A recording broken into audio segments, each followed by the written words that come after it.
So basically, my audio cut out. I was just talking about uh,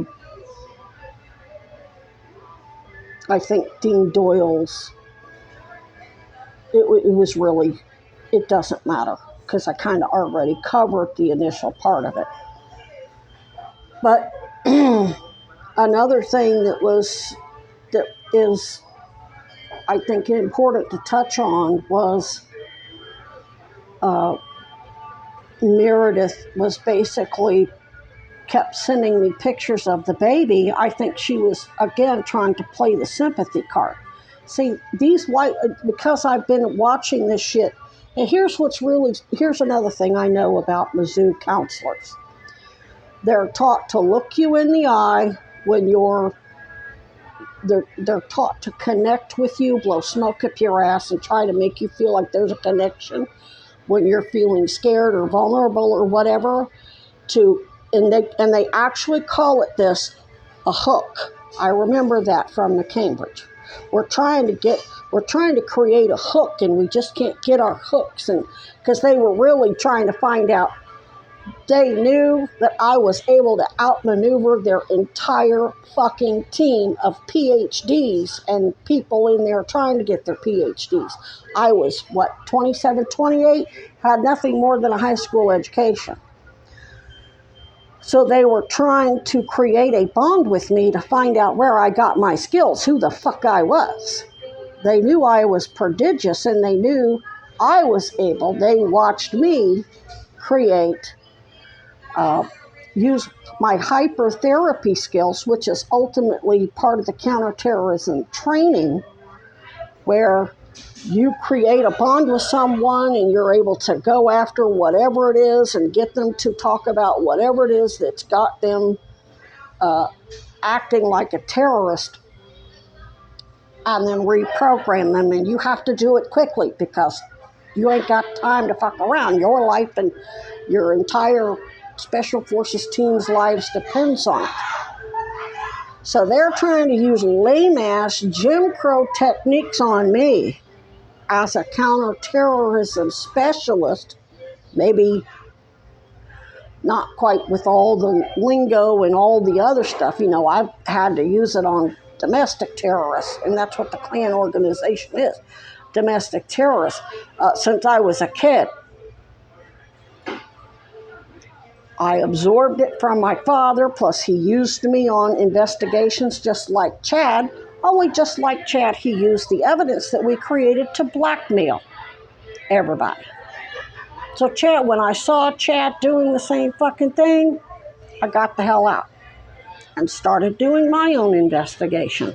I started throwing up bait using my Flickr articles and putting all those tags talking about human trafficking, and I caught the big elephant, Virginia G. Goldwater Piper, Barry Goldwater's daughter. Well, I taught Navy Special Forces, and I'm the Goldwater's daughter, and I taught West Point's best, and I'm a helicopter pilot. I have to renew my license every 6 months. And I've testified before Congress about the appropriate application of affirmative action in the military. These motherfuckers know better. So I was like nauseated, and I had to have a real good cry because Meredith, here's the thing, what I'm trying to do is convert terrorists' liabilities into assets. These motherfuckers are already assets.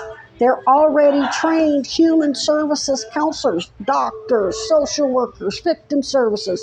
Meredith is a fucking crisis counselor on a crisis hotline. That's not what she was doing when she was trying to lure me back to Missouri. And I posted about that.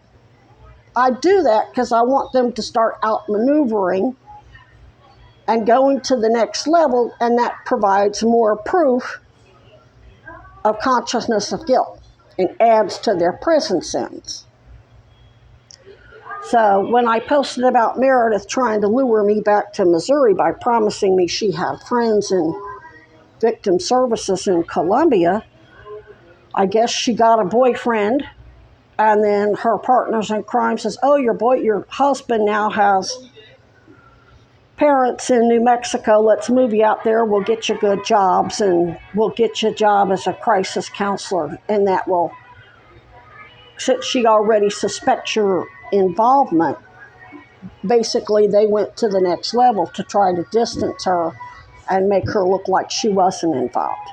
That's some pretty sick fucking shit. It don't get much sicker than that. Which I already knew they pretty much took over. I've been recording social workers, homeless shelter workers, victim service, human trafficking victims advocates. Everybody threatening me and refusing me help. Ain't just the police, ain't just the doctors, it's the entire human and social services network.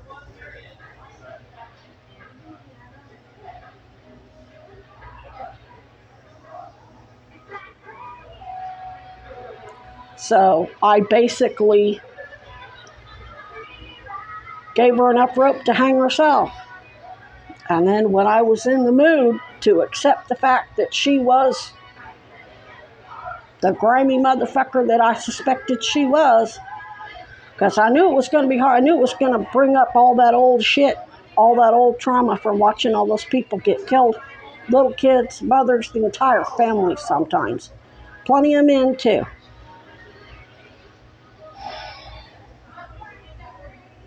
Now, most of that happened once Mary learned she was pregnant, and shit, I was so traumatized that the teacher started investigations, and a lot of that quit because all of us kids were showing signs of trauma.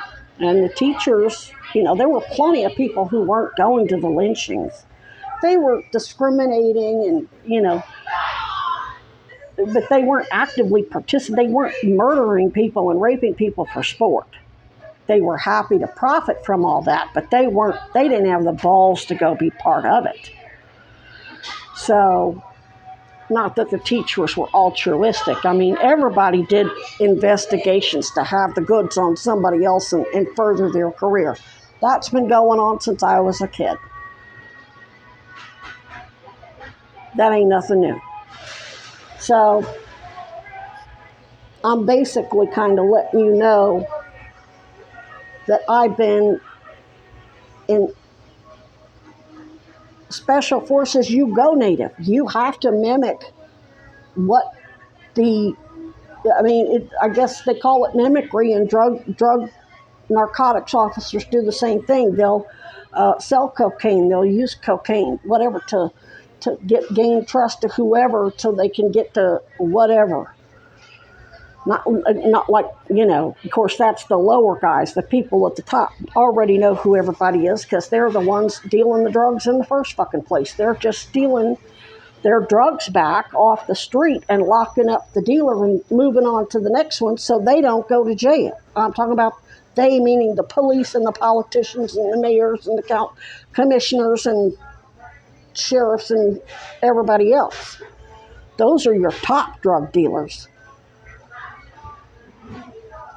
Narcotic squads are just to bury your competition and keep your own ass out of jail. That's all that is.